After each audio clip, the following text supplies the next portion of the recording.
ataupun tempat orang-orang tidak mampu, orang-orang gila misalnya. Banyak loh itu, kebayang kalau dalam situasi sekarang ini, mereka-mereka yang yayasan ataupun anak-anak muda yang peduli kepada mereka, orang-orang berkepribadian, bukan berkepribadian khusus ya, tapi orang-orang yang memang mentally ill. Di situ Anda bayangkan dari mana mereka akan bisa mendapatkan funding. Anda bayangkan bagaimana mereka akan bisa mendapatkan volunteers untuk ngurusin para orang-orang yang perlu bantuan seperti itu. Atau lagi ketika kita berkunjung ke Sulawesi misalnya, daerah pantai ataupun di kehidupan para nelayan di situ kan, ada loh potensi-potensi terjadinya misalnya KDRT terhadap orang tua ataupun istri ataupun kepada anak misalnya. Lebih lagi misalnya di Nusa Tenggara misalnya, tempatnya Mas Umbu tuh misalnya. Kita harus berjalan kaki sedemikian jauh untuk mencapai tempat di mana kita bersekolah, di sekolah dasar atau sekolah menengah pertama. Oke? Di mana di samping kita mesti ke tempatnya itu misalnya tanpa sepatu, perlengkapan sekolahnya yang kurang, ataupun juga kondisi misalnya di tempat tersebut masih kurangnya perpustakaan ataupun kita sebutkan misalnya ruang sekolah yang tidak layak misalnya. So begitu banyak hal-hal yang akan bisa kalian tangkap nih PF Friends dengan mata kepala ataupun dengan mata hati Anda yang menurut saya itu akan bisa mampu menggerakkan kalian dengan adanya stimulus program salah satu unggulan Pertamina Foundation yaitu PF Muda 2021. Nah, tahun 2020 lalu ada lebih nih 1.300-an proposal yang masuk ke Pertamina Foundation. Nah, tentunya ini menjadi bukti bahwa 1.300 proposal dengan variasi isu tadi, mau itu pendidikan, isu kesehatan, mau itu masalah, let's say bicara kita COVID tentunya sekarang ini yang sudah sangat-sangat perlu uluran tangan dan perlu pemikiran semuanya, semua stakeholder termasuk dalam hal ini adalah PF Friends untuk menyumbangkan tenaga pikiran kalian kepada mereka yang kurang beruntung itu tadi. Nah, jadi kalau 1.300-an tahun lalu 2020 kemudian kita bisa memilih 19 proyek sosial terbaik nih, 19 proyek terbaik yang tersebar di seluruh Indonesia. Ini buat kami Pertamina Foundation dan saya pribadi udah merupakan kepuasan yang tidak terhingga nih Pak Efren. Trust me, when you met them, kemudian you datang kepada mereka, kemudian kamu sapa mereka, kemudian kamu bantu mereka untuk bersama-sama, Anda memecahkan isu sosial yang ada di dalam masyarakat tersebut, maka yang namanya kepuasan itu lebih daripada Anda ketika melihat senyuman Anda melihat senyuman ataupun ucapan terima kasih mereka, ataupun rangkulan tangan mereka, ataupun yang sifatnya adalah mereka menyajikan kepada kita misalnya singkong rebus gitu kan, ketela pohon rebus dan sebagainya. Itu sesuatu yang sangat luar biasa loh PF Friends. Ini yang Mas Agus pingin dan Pertamina Foundation pingin kalian-kalian PF Friends itu tadi remind your value, your wisdom yang diberikan oleh orang tua kalian, oleh, let's say bicara guru-guru kalian ketika Anda di SD, SMP, SMA, sampai sekarang Anda akan sudah ada di perguruan tinggi misalnya, untuk selalu menjadi orang yang membumi. Ingat pepatah Jawa mengatakan bahwa urup itu hidup itu harus nguripi orang lain. Oke? Urip itu urup, yang artinya ketika Anda beranjak dewasa seperti sekarang ini, maka Anda nggak boleh selfish hanya memikirkan kepentingan Anda sendiri, bahwa hidup Anda akan semakin berarti ketika Anda bisa memberikan kontribusi Anda, pemikiran Anda kepada masyarakat yang membutuhkan, kepada masyarakat sekitar LAPI, kepada orang lain. Kalau Anda nggak punya yang namanya duit, Anda punya kemampuan knowledge Anda, Anda bisa memberikan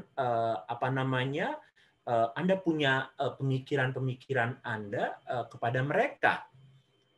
Japet misalnya bisa memberikan courses tambahan kepada ataupun pendampingan pendidikan kepada mereka-mereka yang terkena COVID, mereka-mereka siswa SD, SMP, SMA misalnya di daerah-daerah yang terisolir misalnya atau di daerah pinggiran misalnya. Yang lainnya misalnya bisa mengumpulkan barang-barang misalnya dari teman-teman dekat, dari keluarga, dari masyarakat sekitar yang kiranya bisa disampaikan kepada orang lain. Whatever it is, apakah Anda bisa memberikan ide ataupun keahlian ataupun kepintaran Anda kepada mereka, bahkan adalah kita bisa juga melakukan kegiatan-kegiatan yang sifatnya fisik misalnya kalau memang itu diperlukan. Ketika kita membangun jembatan bersama-sama, gotong royong, ayo kita bareng-bareng nih, karena jembatan itu penting untuk menghubungkan desa kecil ke desa yang lainnya, di mana sekarang ini kondisinya misalnya jembatan itu sangat buruk sehingga diperlukan untuk melakukan pembuatan jembatan darurat misalnya. Nah, Anda bisa terjun tuh di situ. Oke, jadi tidak hanya otak juga tetapi juga fisik pun kadang-kadang sangat kita perlukan untuk bantuan mereka. Maksud saya adalah yuk ketika kita bicara hidup kita sekarang ini, terutama saya mendorong kepada kalian anak-anak muda, harapan saya, apalagi Anda ada yang sebagian merupakan penerima beasiswa Sobat Bumi, di mana leadership yang kita kirim atau yang kita pilih adalah mereka yang punya kepedulian kepada sesama lingkungan dan sosial. Oke, ini akan menjadikan saya akan merasa sangat-sangat senang kalau nantinya dari PF Muda yang kita launching atau yang kita kembangkan ini betul-betul mendapatkan responses yang sangat bagus dan akhirnya kita bisa melihat bagaimana kalian-kalian berkiprah untuk memberikan semua yang Anda punya itu untuk masyarakat mereka yang membutuhkan. Nah, kenapa Mas Agus gue mesti ikutan nih kalau cuman ide-ide seperti itu kita mesti ikutan di PF Muda atau mungkin juga yang lainnya banyak kok Mas Agus, ngapain gue ikutan di dalam proyek itu gitu kan? Ini nih. Jadi sebetulnya yang saya kepingin adalah ataupun Pertamina Foundation inginkan kalian semuanya PF Friends itu nantinya di samping Anda sudah mampu ataupun let's say awalannya ini adalah idenya akan datang dari Anda. Oke? Anda yang ada di harapan saya di Indonesia Timur ataupun yang ada di daerah-daerah IDT misalnya, daerah-daerah miskin misalnya. Ya, to be honest saya malah sangat menginginkan mereka-mereka yang datang dari daerah-daerah seperti itu karena sense of belonging atau pemilikan proyek itu saya yakin akan semakin besar kalau itu datang dari local people ataupun yang leaders yang aslinya itu dari daerah tersebut. Jadi dengan mata, kemudian telinga, hidung, semuanya itu panca indera Anda melihat, dan Anda akan sangat merasakan apa yang terjadi di kampung Anda, di kecamatan Anda. Ngerti banget, karena Anda tiap hari ada di sana. Oke? Nah, dari situ, Anda akan come up dengan kepada kita simple proposal.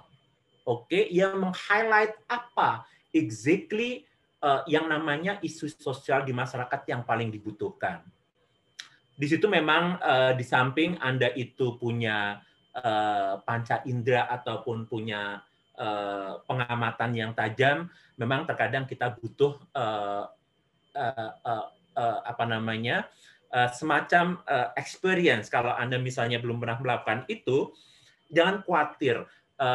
Menjelang ataupun sampai dengan kita melakukan pendaftaran, kita punya Anda bisa email ke Pertamina Foundation ataupun ID saya pun bisa dibuka. Anda bisa drop message kepada saya kalau Anda punya pertanyaan-pertanyaan terkait dengan proyek PF Muda ini. Oke, karena kemudian nantinya pertanyaan-pertanyaan itu sebetulnya yang akan kita berikan kemudian. Oke, ketika kita nanti di dalam proses untuk pendampingan dan pelaksanaan ataupun juri daripada ide kalian yang dibawa di PF Muda. Intinya gini, jangan khawatir, dan saya pikir saya pun tidak perlu khawatir sama sekali, karena Anda adalah orang-orang hebat yang leaders, yang sangat punya pengalaman, yang sangat mumpuni dalam berorganisasi, dan melakukan kegiatan sosial kemasyarakatan.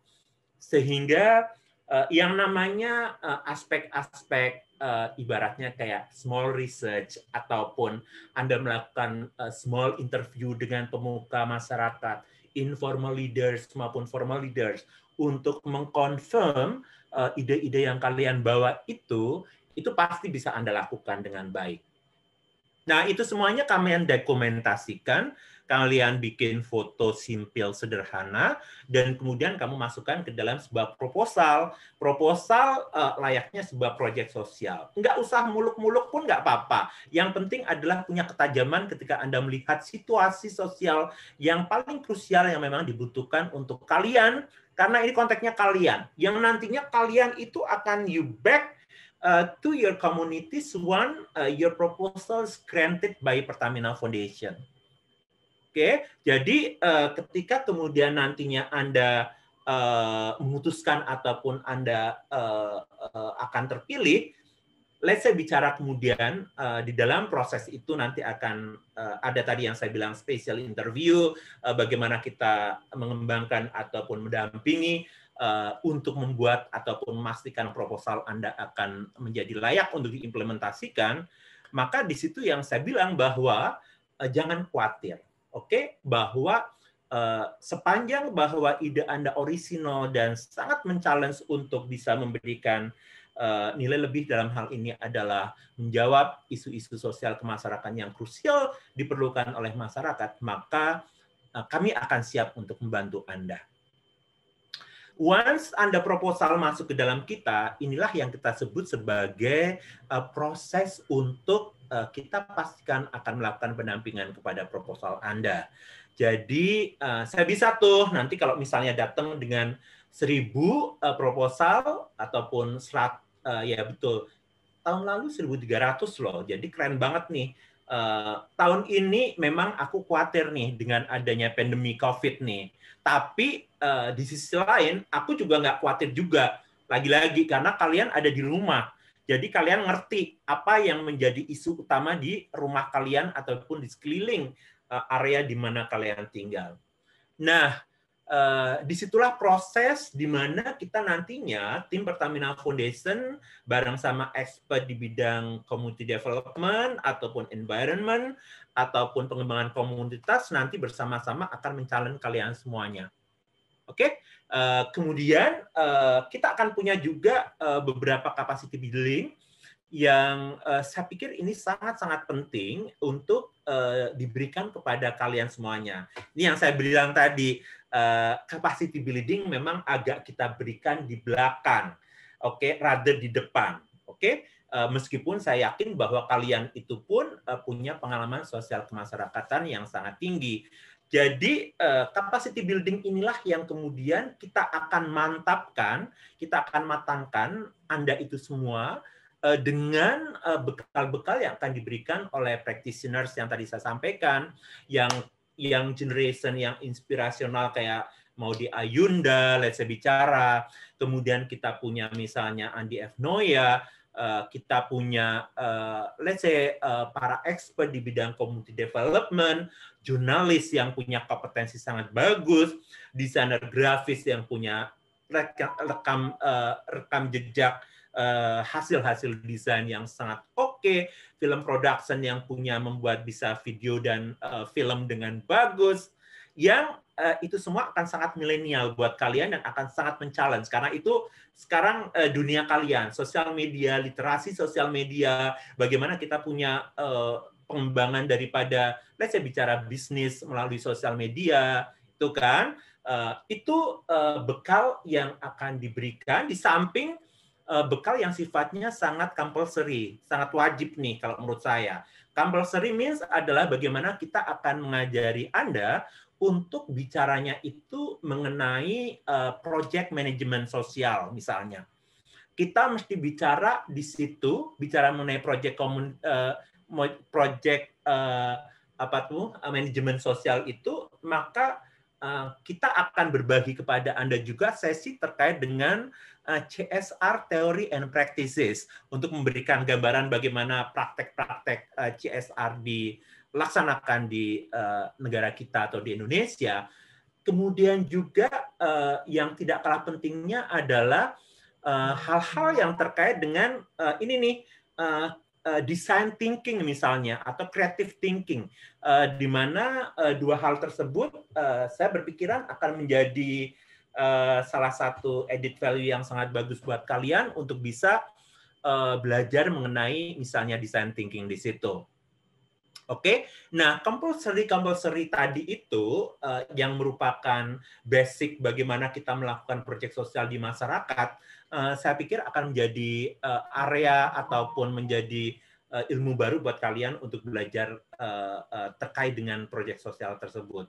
Oke, sehingga kemudian bagaimana Anda bisa memadukan antara proyek sosial, kemudian termasuk di dalamnya adalah how we deal with, misalnya berhubungan dengan local government, opinion leaders, selesai bicara di situ kan, untuk mendapatkan support daripada masyarakat di mana kalian tinggal, misalnya masyarakat kecamatan ataupun kabupaten, sebuah lokasi yang Anda akan tentukan untuk menjadi tempat di mana proyek sosial itu dilaksanakan. Ini akan sangat penting ketika kemudian kita akan padu-padankan dengan tadi tren ilmu ataupun millennial skills and creativity yang tentunya akan menarik untuk kita bisa kembangkan bareng-bareng di situ. Jadi di satu sisi kita akan berikan bekal yang optimal buat Anda, termasuk nantinya adalah pendampingan, memastikan mentoring di situ, konteks pendampingan dan mentoring saya pikir juga akan terus kita tingkatkan. Kalau misalnya di 2020 belum maksimal, maka 2021 akan kita maksimalkan ataupun kita pastikan bahwa mentoring dan pendampingan itu again akan bisa smoothly running. Kayak gini nih, kayak tadi yang saya bilang bahwa kalau kalian punya pertanyaan, feel free to pitch ataupun to send your question itu di dalam let's say IG-nya aku atau di emailnya Pertamina Foundation. So those kind of pendampingan ataupun mentoring itu akan jadi proses yang tiada henti untuk memastikan bahwa proyek Anda itu akan dapat terlaksana dengan baik. Terus yang terakhir, kalian itu akan punya duit ataupun funding yang diberikan oleh Pertamina Foundation untuk bisa melaksanakan proyek sosial tersebut.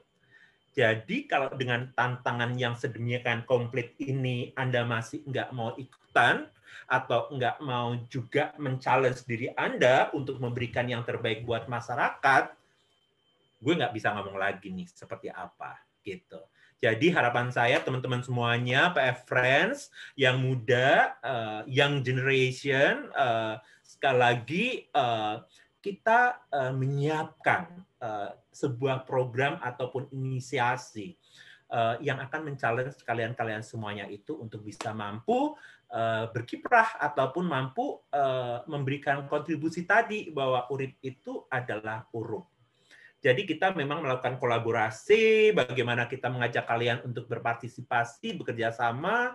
Kita juga didukung untuk pelaksanaan PM Muda ini adalah dengan CSR Pertamina yang memberikan support pendanaan kepada kita. Oke, nah nantinya lagi-lagi kolaborasi itu akan semakin matang, semakin mantap dengan adanya, let's say bicara expert ataupun yang muda ataupun kok yang muda sih, yang leader atau yang inspiration yang datang dari kalian-kalian anak-anak muda hebat di Indonesia. Jadi Anda akan merasa bahwa setelah Anda ikut di dalam PF Muda ini, maka Anda akan menjadi bagian dari orang-orang hebat. You are already menjadi yang the best, menjadi orang yang hebat. Tetapi setelah PF Muda ini Anda ikuti, saya yakin experience dan expertise untuk kalian anak muda itu bisa meningkat, bisa bertambah dengan sangat baik. Gitu nih yang aku bisa sampaikan.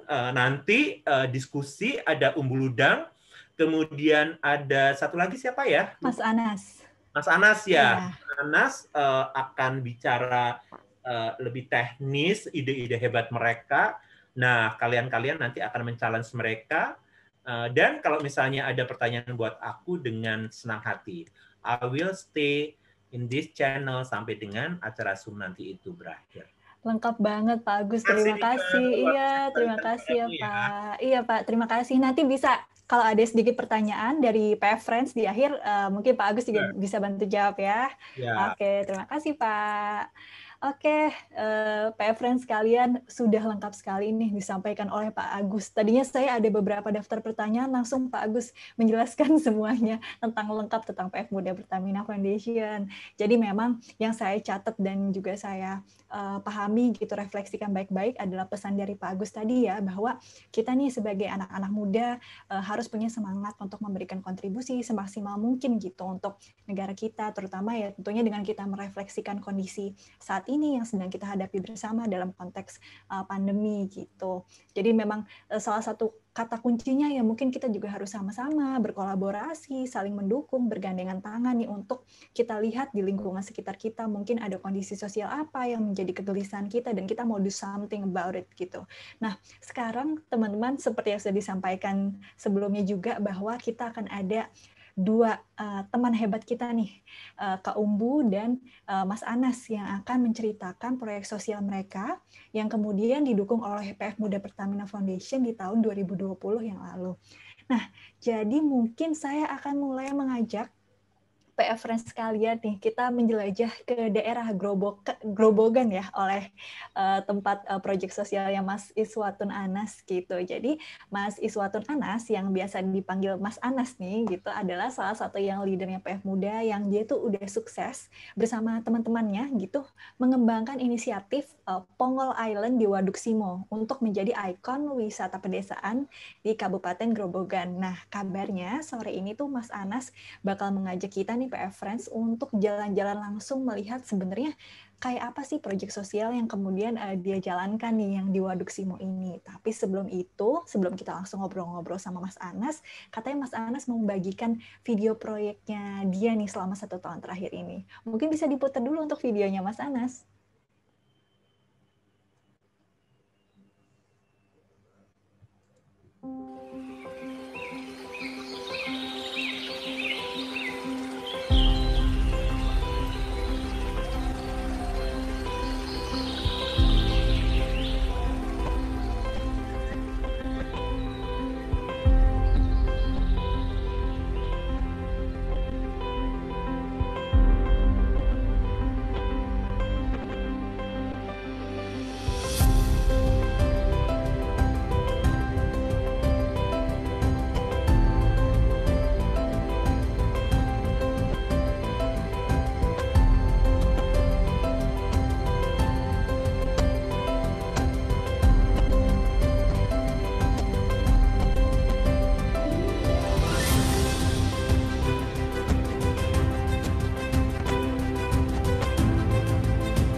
Wah, ini keren banget nih. Baru videonya aja nih dari proyek sosialnya Mas Anas dan teman-teman sudah sangat menarik sekali. Saya jadi teringat gitu beberapa waktu yang lalu ada teman-teman saya juga yang di komunitas kemudian nanya, maksudnya ini menarik sekali acaranya, tapi kita belum punya pengalaman gitu ya, maksudnya menjalankan proyek sosial yang terstruktur, apalagi kemudian bekerja sama langsung gitu ya dengan maksudnya Pertamina Foundation kan juga sebuah institusi yang kemudian juga sangat terkenal atau dikenal oleh masyarakat. Terus mereka kayak worry, maksudnya apa bisa ya, apa gimana ya, kayaknya kita belum capable. Maksudnya ada pertanyaan itu dan tadi dari Pak Agus juga udah menjelaskan bahwa yang diberikan atau ditawarkan dalam konteks PF Muda ini sebenarnya sangat lengkap gitu ya. Dan ada capacity building dan semacamnya. Jadi sebenarnya inisiatif-inisiatif baik, salah satunya contohnya yang tadi kayak Mas Anas ini tuh sebenarnya bisa banget berangkat dari mungkin pengalaman atau kegelisahan teman-teman di lingkungan sekitar kita. Jadi coba aja nanti untuk bisa menyampaikan proposalnya dan mungkin akan ada kesempatan juga untuk ya itu ya capacity building yang semacamnya. Nah, PF Friends sekalian, kita akan mulai nih untuk langsung ngobrol sama Mas Anas mengenai inisiatifnya yang kemudian akhirnya didukung penuh nih oleh PF Muda Pertamina Foundation. Mas Anas, halo, selamat sore. Selamat sore. Sore, Mas Anas. Mas Anas lagi di mana nih? Kayaknya sepertinya lagi di luar nih, lagi di outdoor. Apakah lagi di yang Pongol Island Waduk Simo ini atau gimana nih? Ya, benar sekali, Kak. Aduh. Sekarang saya sedang di Pongol Island, lokasi dari PF Muda 2020 yang telah berakhir. Mas Anas sehat saat ini, gimana? Kesibukannya apa? Alhamdulillah sehat. Ya, saat ini masih dalam rangka KPM daring ya, Kak, karena pandemi. Oke, Mas Anas, boleh dong, tadi kan udah ada teaser-teaser ya dari videonya tadi, dan itu keren banget, menarik banget. Boleh nggak sebagai pembuka nih diceritakan sebenarnya proyek sosial yang tadi sudah aku sebutkan sedikit nih, Pongol Island di Waduk Simo ini, sebenarnya didukung oleh PF Muda tuh awalnya latar belakangnya gimana sih gitu yang membuat akhirnya Mas Anas dan teman-teman dari ini ya, generasi Apik ya namanya ya, teman-temannya itu kemudian tergerak, ayo yuk kita coba PF Muda nih kayaknya menarik nih gitu. Boleh diceritain nggak?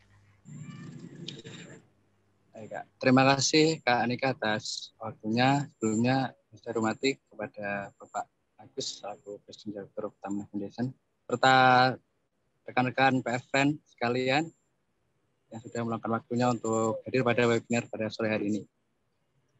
Ya, untuk kegiatan kami yaitu dari generasi APIK, yaitu singkatan dari generasi aktif, produktif, inovatif, dan kreatif, yaitu organisasi ataupun komunitas kepemudaan di desa saya, itu Desa Simo, yang merupakan organisasi yang bergerak di bidang sosial lingkungan, Kak. Jadi kami sejak tahun 2018 itu kita mulai aktif melakukan penghijauan di area sekitar Waduk Simo, yang mana awalnya itu kering dan terbengkalai, Kak. Kemudian juga ada pengurukan, akhirnya pada musim kemarau itu waduk mengalami kekeringan sehingga warga masyarakat mengalami kesulitan air bersih ketika musim kemarau. Nah, melihat kondisi tersebut, kami generasi APIK mulai melakukan kegiatan menanam pohon, kemudian melakukan penghijauan di area sekitar waduk, yang mana tujuannya untuk lingkungan sekitar waduk agar bisa hijau kembali dan sumber air dapat bisa lancar kembali. Seperti contohnya tanaman yang ada di belakang saya ini merupakan hasil dari penghijauan dilakukan oleh anak-anak APIK. Ini tahun 2018, sekarang alhamdulillah sudah cukup besar tanamannya, yang mana bisa memberikan keteduhan, kemudian juga bisa menjadi sumber air di Waduk Simo. Melihat kondisi tersebut, tentunya generasi APIK melihat adanya sebuah potensi yang bisa dikembangkan, Kak. Jadi selain melakukan penghijauan, karena kita punya pulau yang ada di tengah waduk yang kita beri nama Pulau Pongol, nah kita melihat adanya potensi keindahan alam yang bisa dikembangkan untuk menjadi sebuah rintisan objek wisata yang ada di pedesaan. Nah, kemudian pada tahun 2020 kemarin, saya melihat informasi yang ada di Instagram Pertamina Foundation bahwa membuka pendaftaran program PF Muda, yang mana merupakan program untuk ide ataupun inovasi generasi muda dalam menuntaskan isu-isu sosial dan lingkungan. Nah, melihat informasi tersebut, tentunya kami dari Generasi Apik sangat tertarik karena tema ataupun programnya itu sangat sesuai dengan apa yang telah kami gagas dan apa yang ingin kami kembangkan ke depannya. Kemudian kami mendaftarkan dengan mengajukan proposal tentunya beserta dokumentasi awal perjalanan kami dari merintis Pulau Pongol ini yang awalnya gersang, terus masih tandus, kemudian kita mulai melakukan penghijauan sampai saat ini sudah lebih hijau. Kemudian kami mendaftarkan programnya ke program PF Muda 2020 dan alhamdulillah seiring berjalannya waktu bisa menjadi salah satu pemenang di PF Muda tahun 2020, yang mana sangat membantu kami dalam rangka merintis dan mengembangkan objek wisata yang ada di Pongol Island, Waduk Simo, Grobogan ini.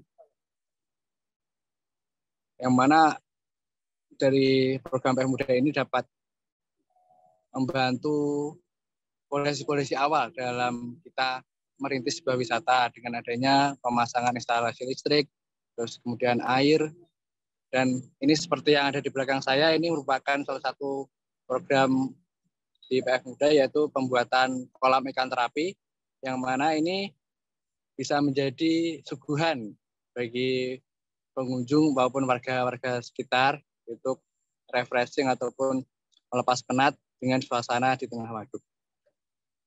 Selain itu juga kami juga mulai membuat program tanaman buah dalam pot, kemudian program-program lainnya yang tentunya ke depan bisa menjadi wahana ataupun objek yang sangat menarik bagi pengunjung di Pongol Island Waduk Simo ini. Wah, keren banget nih Mas Anas. Udah menjelaskan ya gimana tentang perjalanannya teman-teman antara Mas Anas dan teman-teman dari Generasi Apik, kemudian akhirnya terpanggil nih untuk ikut kegiatan PF Muda Pertamina Foundation. Nah, aku juga dapat bocoran nih Mas Anas ya, katanya sebenarnya di Pongol Island ini sebenarnya juga kayak ada wahana-wahana gitu, Mas. Ada wahana apa aja sih Mas yang ada di Pongol Island? Ya, untuk di Pongol Island sampai saat ini wahananya ada kolam ikan terapi, kemudian ada wahana ITV, flying fox, kemudian spot foto dan tanaman bunga, dan wahana-wahana lainnya. Jadi itu menarik juga ya untuk pengunjung kemudian datang seperti itu ya. Kalau nggak salah Mas Anas juga kemudian cerita ya bahwa akhirnya ini juga oleh Bupati Grobogan jadi desa wisata seperti itu ya Mas ya. Bisa diceritakan? Iya Kak. Sebagai bentuk ini ya, sebagai bentuk dari penghargaan dari pemerintah Desa Ambon Kabupaten, dengan adanya pergerakan kami, Pongol Island bisa berbentuk menjadi objek wisata, yang mana akhirnya pada tanggal 30 Mei tahun 2021 kemarin, kita diresmikan oleh Bupati Grobogan menjadi salah satu desa wisata yang ada di kabupaten, yaitu lokasinya di Pongol Island, Kak.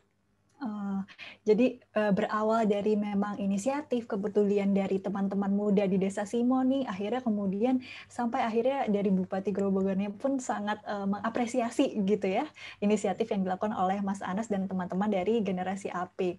Terus Mas Anas boleh dong dibantu juga nih cerita, tentunya kan ini proyek yang sudah berjalan juga cukup sudah lama, sebelum akhirnya juga PF Muda mendukung gitu ya untuk keberlangsungan dari proyek sosial Pongol Island di Waduk Simo ini. Mungkin sempat ada cerita-cerita seru atau menarik, atau mungkin karena kan ini bagaimanapun juga desa wisata, mungkin ada tantangan tertentu ketika akhirnya mungkin kan ada kondisi pandemi juga gitu, yang apakah ada pengaruh, ada cerita yang kemudian tantangan yang akhirnya Mas Anas akhirnya hadapi tapi kemudian bisa lewati, mungkin bisa dibagi ceritanya.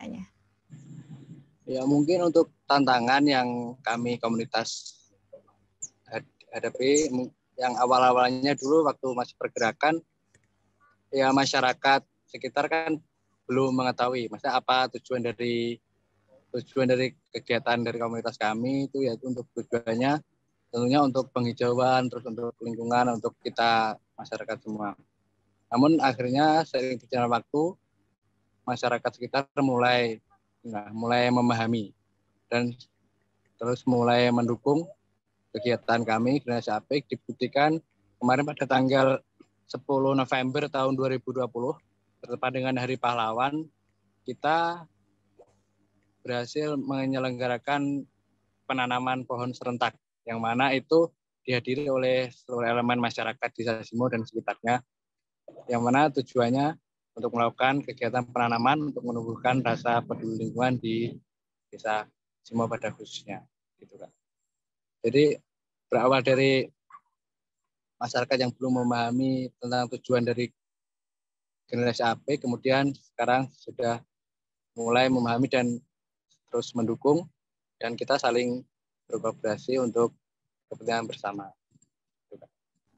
Baik, Mas Anas. Jadi memang bagaimanapun juga ketika akhirnya Mas Anas dan teman-teman dari Generasi Apik berupaya nih untuk menjalankan proyek sosial, mungkin sempat menemui tantangan ya, karena nggak semua masyarakat juga kemudian familiar ya dengan apa itu Pongol Island, di sana ada apa aja sih yang kemudian menarik seperti itu ya.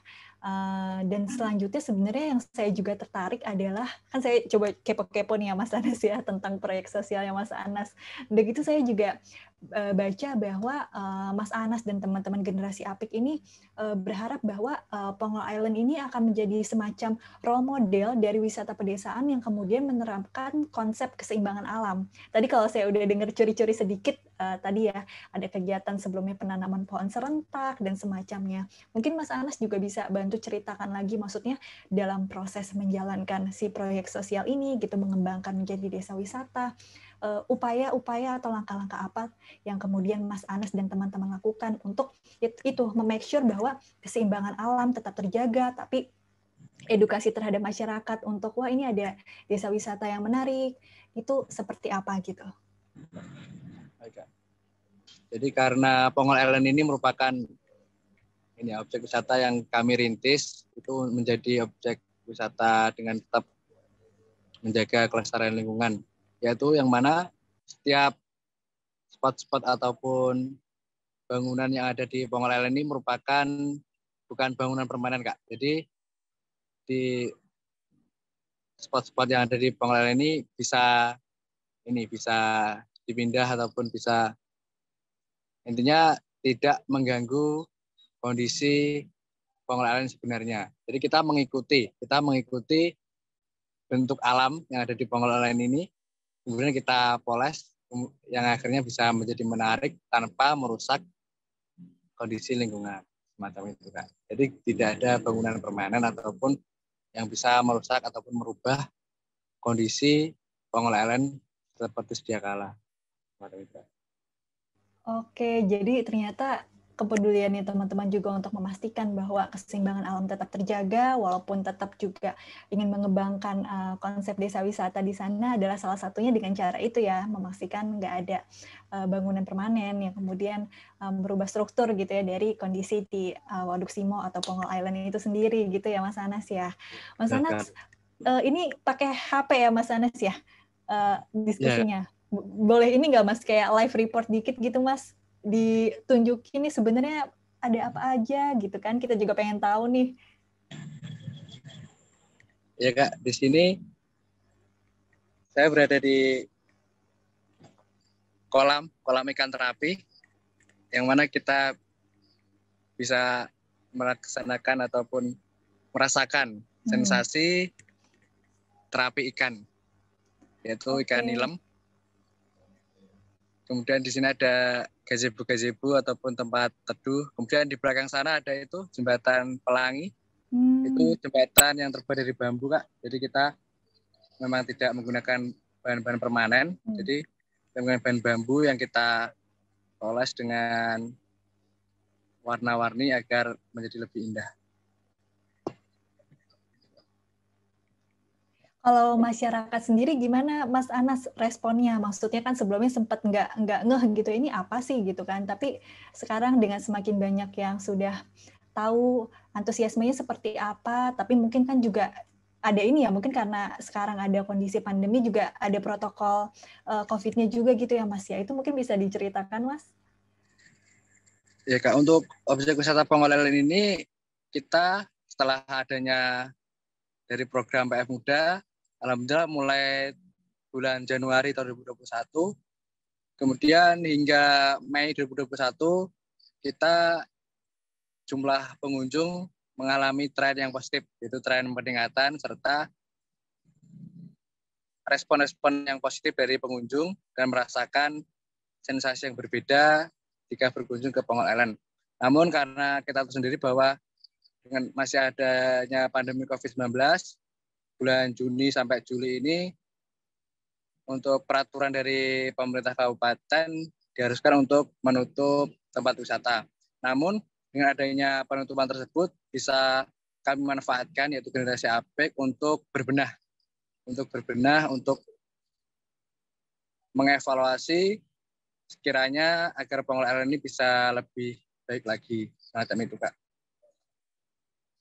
Oke, jadi tetap ya, jadi justru ini bisa menjadi ruang juga buat teman-teman generasi APIK untuk mengevaluasi dan tentunya juga meningkatkan nanti ya, kalau misalnya ke depan inovasi-inovasi apa lagi gitu ke depannya yang bisa dibantu dihadirkan oleh teman-teman generasi APIK gitu. Mas Anas, terima kasih banget udah dibawa nih jalan-jalan tur secara virtual di Waduk Simo, Pongol Island. Mungkin ini dong Mas, bisa untuk semacam penutup gitu, karena mungkin kan nanti Mas Anas mungkin sampai akhir acara ada ya, jadi mungkin kalau ada PF Friends kalian yang juga mau nanya-nanya, masih bisa ya Mas Anas ya? Masih bisa. Oke, tapi boleh dong Mas, pesannya mungkin untuk PF Friends yang udah mulai memikirkan nih, aduh gimana nih mau ikutan, mungkin udah mulai colek-colek temen komunitasnya atau teman-teman di sekitarnya untuk sepertinya kita bisa nih mulai ikutan PF Muda untuk merealisasikan inisiatif sosial kita. Ada pesan nggak nih dari Mas Anas untuk PF Friends kalian? Ya, mungkin pesan saya kepada PF Friends yang merupakan pemuda-pemuda harapan bangsa, terutama pasti masih ada yang tahap pelajar ataupun mahasiswa. Nah ini kegiatan belajar mengajar karena dilakukan secara daring, yaitu di rumah masing-masing, itu dapat menjadi momentum kita sebagai pemuda untuk mengetahui sebenarnya permasalahan-permasalahan apa yang ada di sekitar kita, di masyarakat sekitar kita. Nah, dari itu kita sebagai generasi muda tentunya memiliki gagasan-gagasan atau ide-ide ataupun inovasi-inovasi yang masih ada di angan-angan. Nah, dengan adanya program PF Muda 2021 ini menjadi momentum untuk kita, generasi muda, untuk bisa mengimplementasikan ataupun nanti menjalankan ide-ide atau gagasan teman-teman untuk bisa terlaksana dan tentunya bisa memberikan solusi bagi lingkungan sekitar kita. Mungkin itu, Kak. Terima kasih Kak Anas atas waktunya dan kesediaannya nih mengajak kita semua jalan-jalan tur virtual. Terima kasih Mas Anas dan terima kasih juga teman-teman PF Friends kalian yang sudah ikut menyaksikan kita nih ngobrol di salah satu lokasi di Pongol Island di Waduk Simo. Tapi jangan khawatir, jalan-jalan atau tur virtual kita belum selesai karena sekarang saya akan mengajak PF Friends kalian untuk ngobrol dengan salah satu kakak yang hebat juga, Kak Umbu. Nah, Kak Umbu ini sekarang kita terbang nih secara virtual mengunjungi Kak Umbu yang berada di Nusa Tenggara Timur ya, di NTT. Tapi sebelum lebih jauh nih kita ngobrol sama Kak Umbu dengan proyek sosialnya juga yang tidak kalah keren, mungkin bisa dibantu untuk kita lihat video kegiatan proyek sosialnya Kak Umbu berikut ini.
Halo Kak Umbu.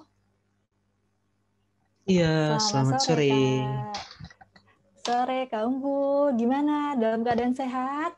Ya, baik-baik. Baik-baik ya. Kak Umbu, terima kasih ya sudah mau nih bersedia meluangkan waktunya untuk kita diajak juga nih tur virtual juga tadi ke Grobogan. Sekarang kita sama Kak Umbu nih di Sumba Timur ya Kak ya? Iya, benar. Iya. Sumba Timur, di Waingapu. Iya, Waingapu ya. Sebelum saya mulai diskusi tanya-tanya gitu, Kak, saya ada satu pertanyaan dulu yang pertama, Kak. Jadi kan ketika mencari tahu gitu kan, kepo-kepo gitu kan tentang kegiatan Kak Umbu gitu ya, ternyata disampaikan bahwa Kak Umbu ini mungkin bersama rekan-rekan juga menginisiasi namanya Sanggar Katalah Hamulingu gitu ya.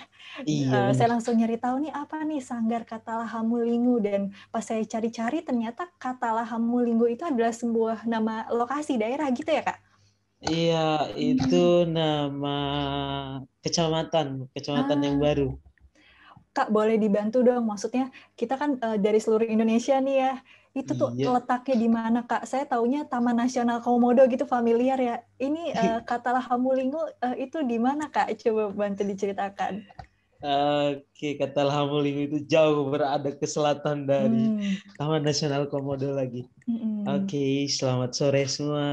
Sore Kak Umbu. Buat Pak Agus, juga jajaran teman-teman dari Pertamina Foundation, teman-teman peserta PF Pemuda, buat Kanike juga, terima kasih untuk sore ini. Oke, saya akan bercerita sedikit tentang sanggar kami. Nah, Sanggar Katalah Hamulingu sebenarnya berada jauh di selatan, adanya di Pulau Sumba. Kami di Pulau Sumba. Dan saat ini kami Waingapu berada di pinggiran kota, jaraknya sekitar 6 kilometeran lah dari pinggiran kota. Nah, tadi kalau Sanggar Katalah Hamulingu yang dimaksud Katalah Hamulingu yang dimaksud sama Kanike itu ada di sebelah barat dari kota Waingapu, sekitar 1 jam perjalanan. Nah, Katalah Hamulingu itu adalah dahulunya, jadi ini cerita nama sanggarnya dulu ya. Nah, itu ada cerita bersambungnya nih. Kenapa daerahnya nama Katalah Hamulingu? Boleh Kak, dahulu, dibagi Kak. Ya, Papa sama Mama saya bertugas di daerah sana. Papa sama Mama saya adalah guru PNS, jadi mereka puluhan tahun bertugas di sana atau mengabdi di daerah itu. Jadi Sanggar Katalah Hamulingu ini dibentuk sama orang tua untuk untuk teman-teman, untuk adik-adik yang ada di sana untuk berkesenian. Tetapi saat itu hanya pada nyanyian tradisional dan juga tarian tradisional. Nah, ketika ada pengembangan wilayah, ketika akan dijadikan dahulunya hanya desa, tapi ketika akan dijadikan kecamatan, dimintalah nama sanggar itu untuk dijadikan nama kecamatannya. Jadi Katalah Hamulingu yang dimaksud sama Kanike tadi itu kecamatannya yang sekarang gitu. Jadi dahulunya base Katalah Hamulingu, Sanggar Katalah Hamulingu itu lahirnya di sana atau terbentuknya di sana. Dan gitu. setelah ya betul. Jadi ternyata ada ininya ya, kayak ada histori, ada sejarahnya ternyata dari nama Katalah Hamulingu ini ya Kak. Oke Kak, mungkin bisa, iya Kak, boleh juga diceritakan nih Kak, Sanggar Katalah Hamulingu nih kegiatannya. Tadi kan mungkin udah nampak ya di video, tapi mungkin Kak Umbu juga bisa berbagi cerita juga kepada kita. Oke. Jadi kita tarik lagi dari namanya, Katalah Hamulingu sebenarnya berarti simponi. Nah, ini adalah dalam tradisi seni tari tradisional Sumba, ada yang alat gong atau gong. Nah, ada 2 gong yang harus berpasangan. Jadi tidak bisa dibunyikan satunya saja, jadi harus 2.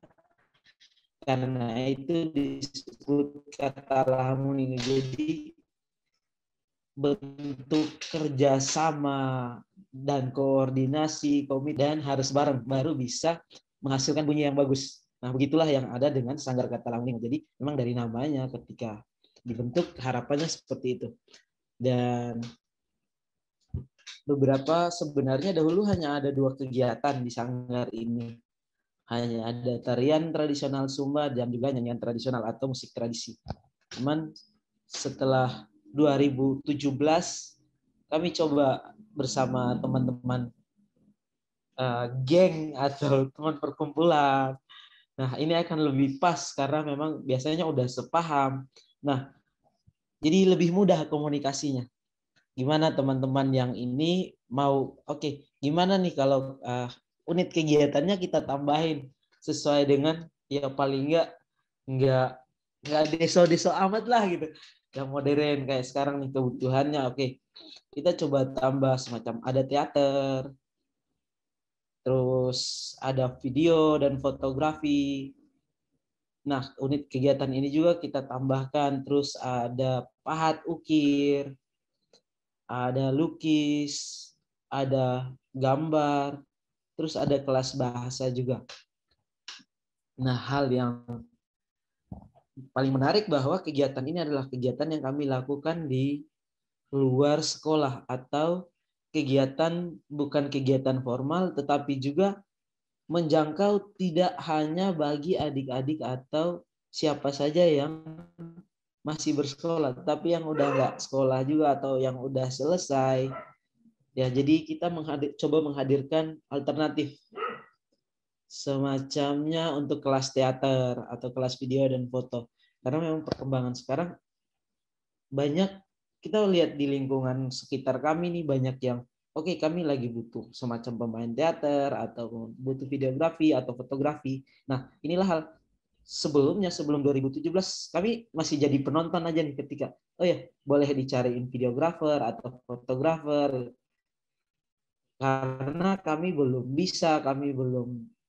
gimana harus menjalankan, apalagi belum punya alatnya gitu.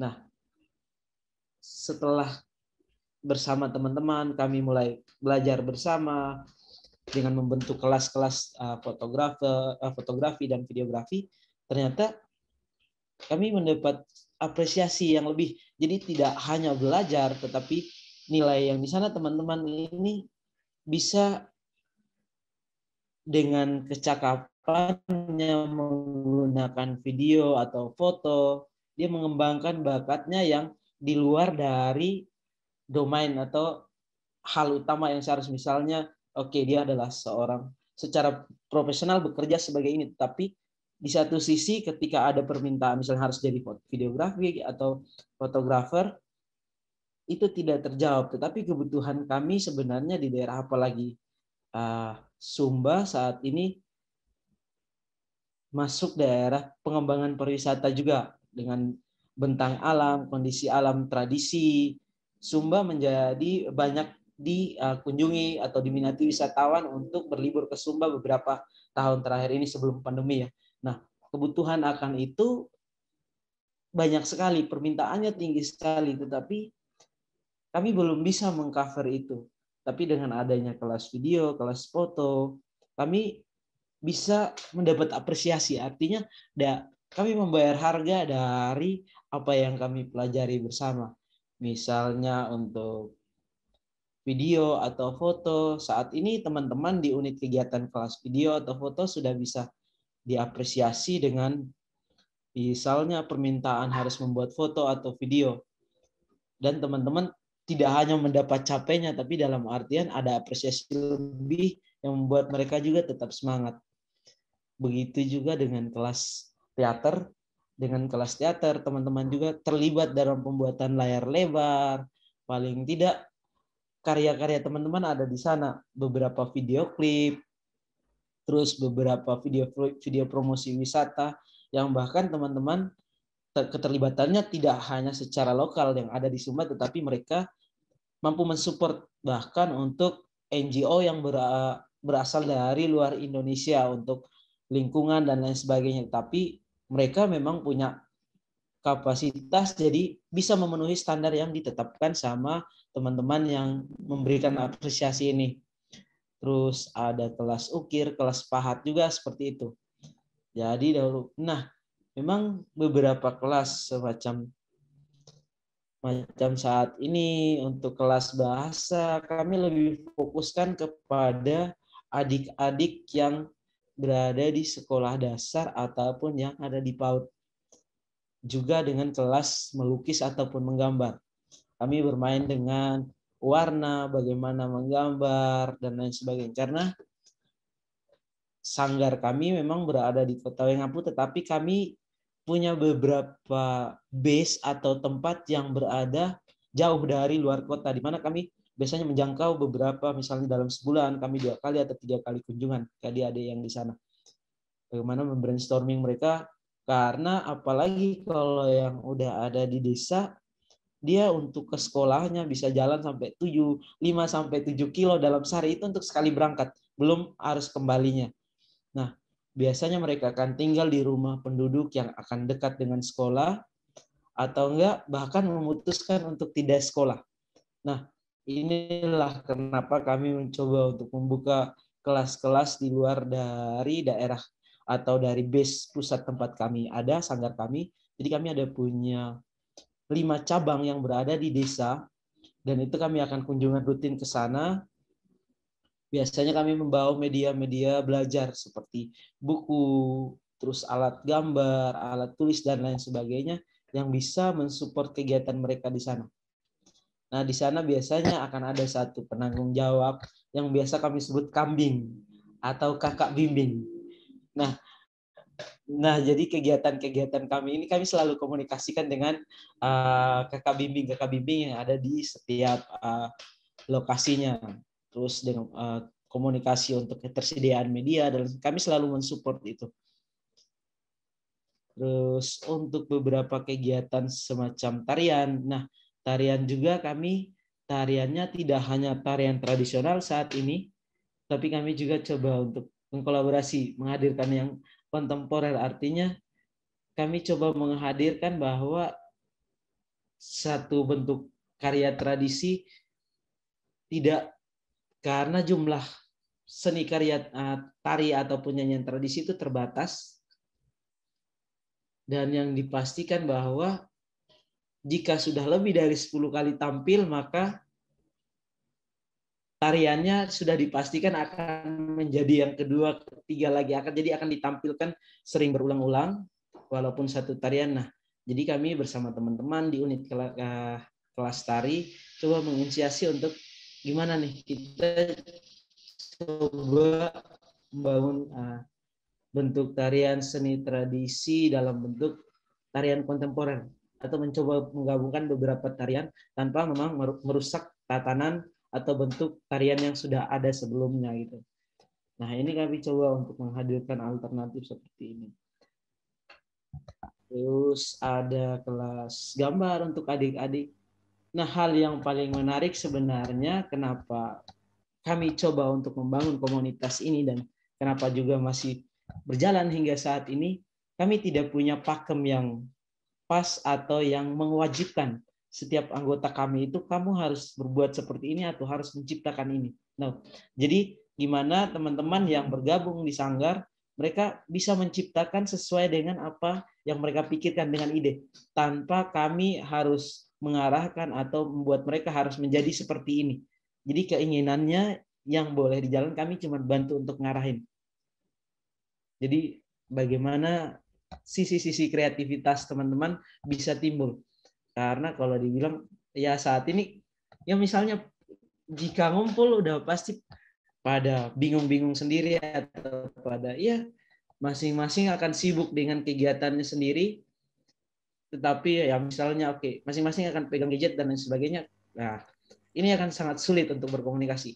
Nah, hal yang terjadi di sanggar adalah ketika teman-teman datang ke sini, ini hal yang berbau modernitas itu ditinggalkan dulu. Kami coba untuk berkomunikasi gimana.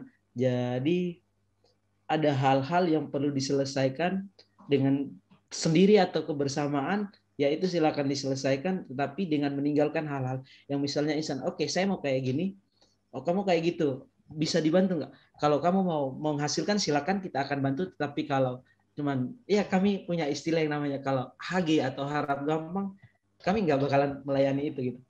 Jadi kita oke, jika kamu menghasilkan ini silakan kerjakan, kita akan siap bantu kayak gitu. Tetapi jika tidak mau melakukan, boleh mengikuti dulu. Siapa yang bisa, mari mengajarkan.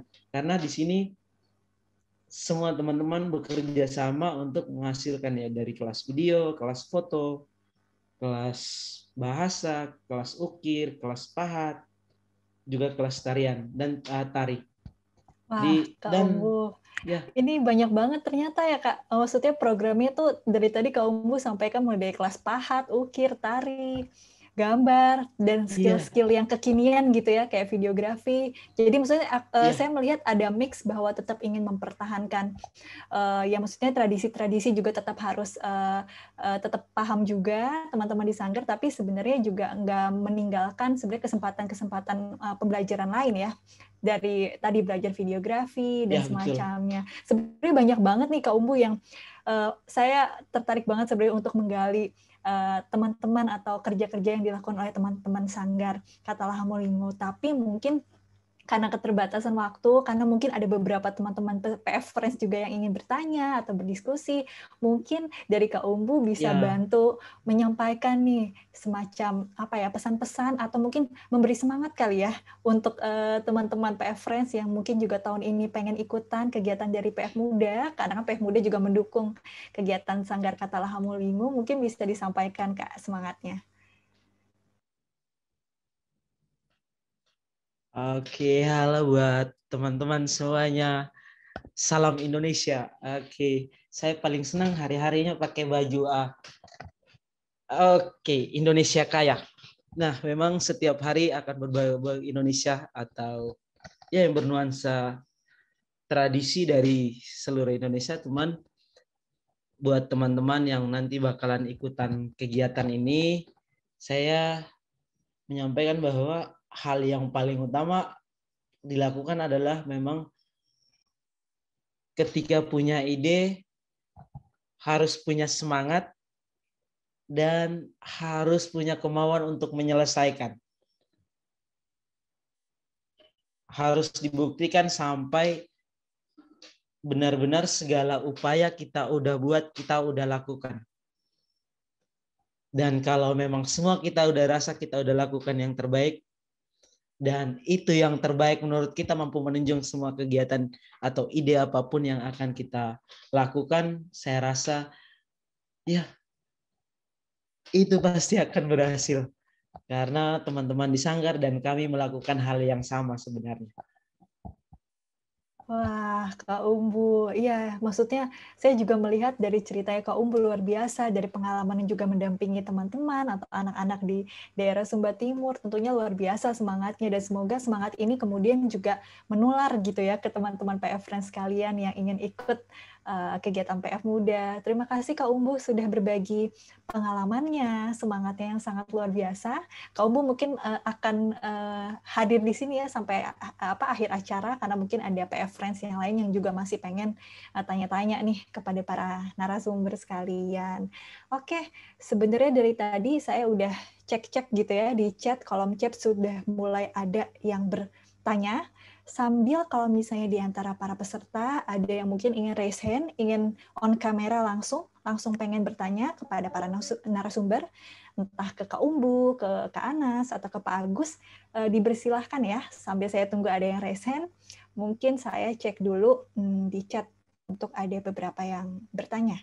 Salah satunya dari Kak Muhammad Lutfi. Ini pertanyaan yang sebenarnya menarik juga ya, tentang proyek sosialnya nanti yang mau didaftarkan ke PF Muda itu, apakah harus offline atau online, boleh atau tidak, seperti campaign. Terima kasih banyak sebelumnya. Oke, mungkin bisa dibantu kalau mungkin Pak Agus masih ada, bisa bantu menjelaskan juga tentang proyek sosial PF Muda, apakah harus offline ataukah boleh online nih? Oke. Jadi proyek sosial itu harus offline, harus merupakan realitas sosial, isu sosial apa yang ada di masyarakat yang ingin kalian dekati atau kalian pecahkan masalah tersebut. Oke, jadi mulai dari tadi Kak Umbu itu udah branding semuanya ada di situ tuh, mulai seni budaya, mengenai pengangguran misalnya, bagaimana memberikan skill kepada anak muda misalnya, atau di tempatnya Mas Anas bagaimana kemudian lingkungan ataupun kemudian juga meningkatkan pendapatan income daripada masyarakat di sekitar waduk misalnya. Jadi semuanya itu harus isu sosial yang nyata yang ada di masyarakat, yang kemudian Anda tuangkan dalam bentuk tulisan dan apa yang Anda akan lakukan untuk men-tackle isu sosial tersebut. Jadi memang biasanya yang jamak ditanyakan adalah, Pak Agus bagaimana kalau merupakan ini belum aku lakuin tuh gitu kan. Nah, kalau udah dilakukan misalnya itu sebagai sebuah embrio kegiatan di mana udah ada kelompok remajanya, kemudian ada juga misalnya Anda punya teman atau berdua atau bertiga misalnya, atau misalnya Anda ada assignment yang pernah Anda lakukan misalnya terkait dengan riset awal untuk pelaksanaan proyek tersebut akan memberikan nilai yang lebih banyak atau lebih tinggi tentunya. Karena dari situ kita bisa menilai bahwa the possibility untuk bisa dilakukan eksekusi program tersebut itu relatively akan dominan atau akan berjalan gitu. Tapi kalau merupakan sebuah ide yang sekarang ini saya baru datang nih, baru selesai, kemudian saya masih punya waktu sebulan nih misalnya. Nah, ini yang mesti Anda harus punya strategi bagaimana Anda harus memikirkan sebuah project yang Anda mesti dekati dalam waktu yang relatif pendek tersebut. Maka bicaranya adalah mungkin harus keadaan merupakan single project atau merupakan short term project. Oke, rather than misalnya tadi kayak punya Umbu, itu saya bilang itu kompleksitasnya tinggi. Makanya dia juga punya nilai tinggi karena ada di situ ada kita bicara memahat, memberikan les bahasa, kemudian ada beberapa kegiatan sosial ataupun activities yang konteksnya adalah bagaimana menumbuhkan, membekali, dan kemudian mendampingi daripada kelompok muda untuk bisa lebih punya kemampuan ataupun punya wadah untuk mengaktualisasikan dirinya mereka untuk pada akhirnya bisa sangat membantu ke depannya untuk kehidupan mereka di situ. Nah, maka kalau yang demikian tadi waktu yang pendek akan menjadi pilihan dan Anda harus betul-betul secara strategik bisa menyampaikannya itu dalam proposal Anda dengan baik. Gitu. Baik. Pak Agus sudah dibantu dijawab. Nah, pertanyaan selanjutnya juga udah ada yang bertanya ya tentang masalah proposal proyek sosial ini nanti ada ketentuan atau tidak. Tapi sebenarnya Pak Rohmat juga sudah bantu jawab nih di chat bahwa sebenarnya tata ketentuan prasyarat proposal itu seperti apa nanti detailnya teman-teman PF Friends bisa cek langsung nih di website yang bisa dicek juga ya di chat seperti apa. Nah, mungkin selanjutnya ada pertanyaan yang kemudian juga disampaikan nih oleh Kak Aib Arif ya, yaitu salah satunya ditujukan kepada Bapak Agus tentang batasan umur muda Pak Agus untuk ikut proyek sosial. 35 tahun ya. Tuh, 35 tahun ya teman-teman. Saya masih muda, saya masih 34. Tuh. Oke, jadi 35 tahun, tapi penting Anda please log in ataupun visit our IG pertamina.foundation atau log on to website kita di pertaminafoundation.org. Jadi di situ hal-hal teknis terkait bagaimana kita membuat proposal, bagaimana aturan mainnya untuk Anda ikut berpartisipasi di dalam PF Muda, ada di situ semuanya. Wah, sudah dibantu dijawab nih tentang umur muda itu yang PF Muda tuh sampai 35 tahun ya PF Friends sekalian. Nah, ada juga satu pertanyaan masih dari Pak Mas Aib Arif nih tentang masalah perizinan ya. Dan ini ditujukan kepada Mas Anas mungkin ya, yang tadi sempat cerita nih dengan Pongol Island-nya ini. Mungkin Mas Anas bisa bantu dijawab untuk melaksanakan proyek sosial kaitannya dengan perizinannya. Ya baik. Nah ini terkait perizinan itu inilah pentingnya kita berkolaborasi ya.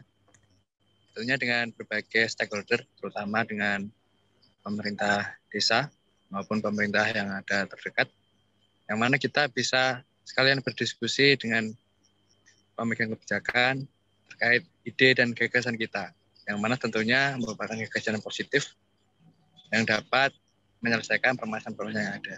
Jadi pentingnya komunikasi dan diskusi setelah berkolaborasi dengan stakeholder yang berkaitan, macam itu. Oke, baik Kak Anas, terima kasih. Semoga cukup terjawab nih ya oleh Mas Anas tadi tentang pertanyaannya terkait dengan masalah perizinan. Selanjutnya ada pertanyaan lagi dari Mas Taufik Rezi Fadilah. Jadi beliau ini dari Sosiologi USU. Halo Mas Taufik, jadi ada pertanyaan nih gini. Apakah sebelumnya selain program sosial untuk budaya sosial masyarakat, PF Muda pernah terlibat PF Muda membuat program untuk mengatasi masalah sosial lingkungan yang kaitannya sama isu narkoba, seperti itu.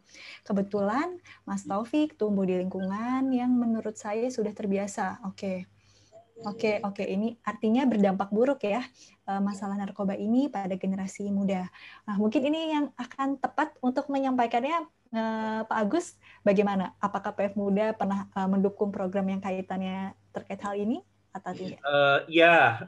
Saya balik ke kalau PF Muda belum, karena PF Muda itu fokus kita itu adalah di PF Series, makanya kalau Anda punya kepedulian terhadap narkoba ataupun terkait dengan obat-obatan seperti itu, Anda bisa ikutkan tuh di dalam PF Muda. So Anda bisa melihat misalnya beberapa panti-panti ataupun tempat penampungan atau pengobatan ataupun let's say bicara kegiatan setelahnya, misalnya pembekalan kepada mereka, itu kan bisa kita masukkan sebagai upaya-upaya untuk rehabilitasi dan kemudian juga untuk membuat mereka itu menjadi lebih berdaya. Anda bisa ikutkan tuh di dalam PF Muda. Saya ingat lagi beberapa tahun silam ketika di CSR, tentu saja kalau Anda kenal Pak Anang, Anang itu pernah jadi Ketua Barreskrim, beliau itu adalah pemerhati narkoba. Jadi kita punya beberapa program, ada 2 di Sulawesi sama di Bandung, kalau enggak ada di mana ya? Saya lupa ingat. Jadi program kita adalah memang membuat ataupun mensupport rumah singgah untuk narkoba tuh.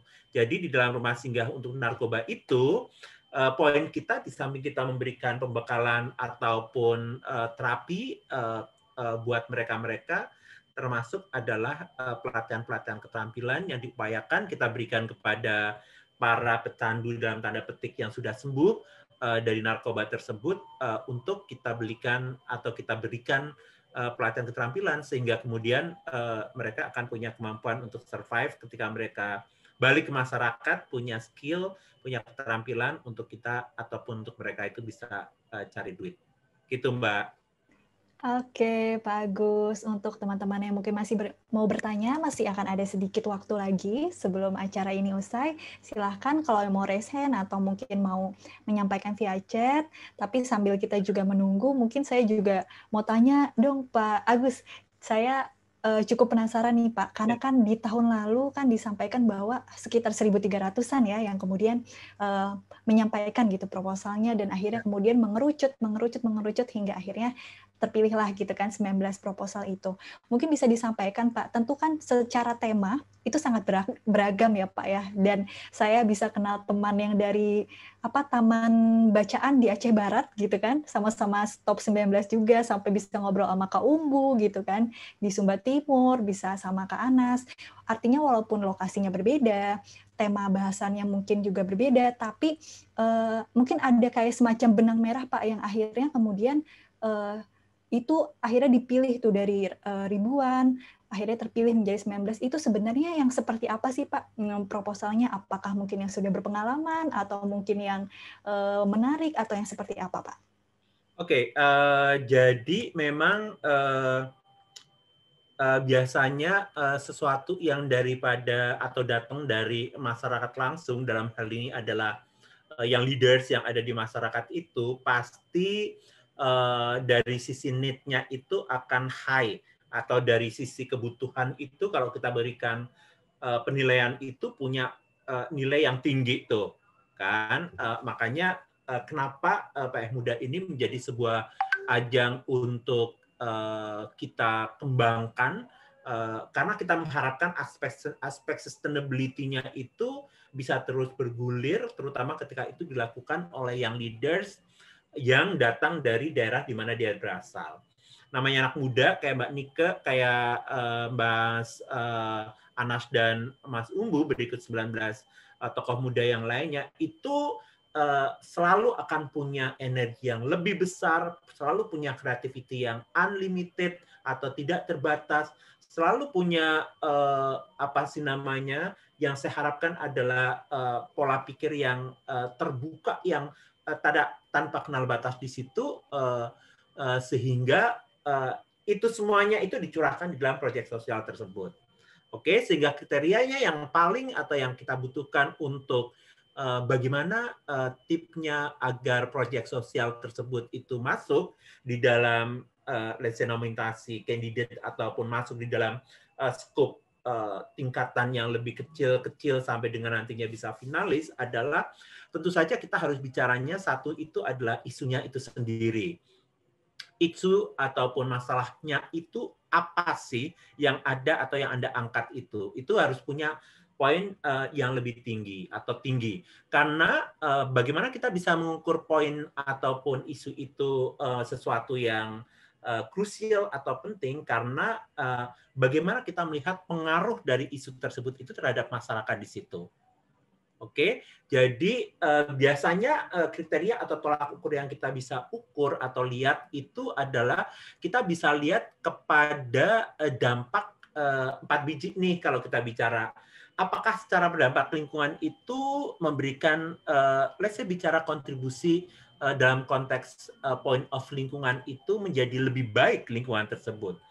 Dari sisi ekonomi misalnya, apakah kemudian program yang ditawarkan tersebut bisa memperbaiki atau meningkatkan tingkat perekonomian ataupun pendapatan daripada masyarakat tersebut.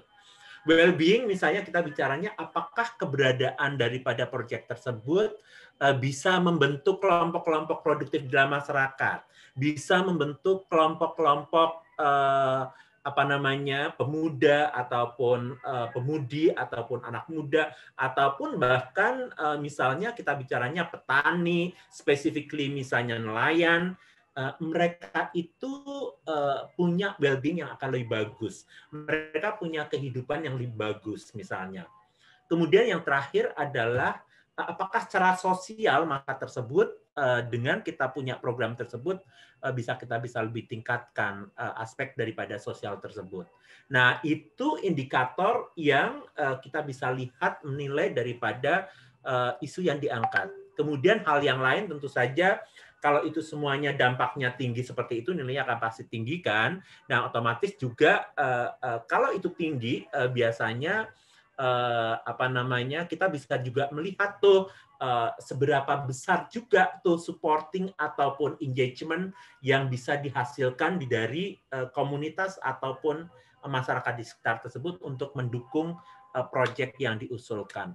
But last not but least, kalau kemudian itu bisa memberikan apa namanya kemungkinan kalau itu kita bisa besarkan atau dalam hal ini kita sebutkan sebenarnya aspek sustainability.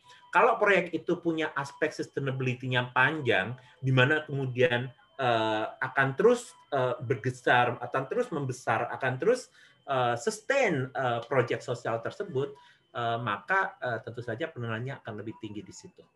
Itu mungkin Mbak, terima kasih. Wah, iya, makasih banyak Pak. Jadi teman-teman PF Friends sekalian yang menyimak nih sampai akhir, juga jadi udah dapat bocoran ya, terkait kriteria apa sih yang kemudian dicari oleh panitia dari PF Muda untuk proposal-proposal yang kemudian nantinya bisa terpilih untuk direalisasikan. Begitu. Nah, ini karena memang waktu juga yang pada akhirnya akan memisahkan kita dari diskusi yang sangat menarik ini, kita sudah akan berada di penghujung acara, tapi tadi ada yang chat nih, Mas Anas bilang sebelum mau menutup acara, Mas Anas mau menunjukkan sesuatu nih dari Pongol Island. Mas Anas. Halo Kak. Ya. Gimana Mas Anas? Wow, ada apakah itu background-nya? Gambar ini apa namanya raksasa giant kite. Ya ini ada sayap. Tempat untuk selfie ya? Ya, tempat untuk selfie. Salah satu spot foto yang mana bukan salah satu hasil karya dari anak-anak pemuda yang ada di desa. Semua dari bahan-bahan yang tersedia di sekitar, jadi kita memanfaatkan barang-barang bekas, barang-barang yang ada, kita inovasikan menjadi yang lebih bernilai. Keren Mas Keren Anas. banget Mas Anas. Terima kasih Mas Anas. Congratulations. Ikut seneng ya melihat bahwa akhirnya nih perjalanan proyek sosial teman-teman yang didukung PF Muda kemudian akhirnya memiliki capaian-capaian yang sangat bermakna juga bagi masyarakat di lingkungan sekitar. Salah satunya tadi ya, yang disampaikan oleh Mas Anas dengan spot fotonya yang sangat menarik nih. Di belakangnya ada sunset dan semacamnya. Oke teman-teman, PF Friends sekalian, kita sudah di penghujung acara. Namun saya juga akan mengumumkan bahwa sebenarnya talk show ini bukan akhir, tapi masih ada beberapa talk show lainnya yang akan membahas tentang PF Muda dan akan membahas diskusi juga mungkin bersama teman-teman PF Muda lainnya gitu. Jadi pastikan untuk ikut karena mungkin nanti bakal dapat informasi-informasi menarik juga berkaitan dengan pelaksanaan PF Muda Pertamina Foundation. Bagaimanapun juga untuk teman-teman atau PF Friends yang sekarang udah mulai tertarik dan terpanggil untuk ikut, bisa mulai segera mendaftar, mulai segera menyusun proposalnya, nanti bisa cek di websitenya PF Muda Pertamina Foundation, atau mungkin bisa berbagi informasi kegiatan PF Muda ini kepada teman-teman di sekitarnya yang sekiranya mungkin potensial, punya komunitas, dan punya proyek sosial juga. Gitu. Akhir kata, saya Nika Nadia, pamit undur diri. Terima kasih atas perhatiannya. Untuk yang mungkin masih ada pertanyaan, mungkin bisa juga bertanya langsung tadi di DM Instagramnya Pertamina Foundation, atau mungkin bisa tanya ke email, dan mungkin mencari informasi di website. Demikian informasi yang bisa saya sampaikan. Salam sejahtera, salam sehat untuk kita semua. Terima kasih.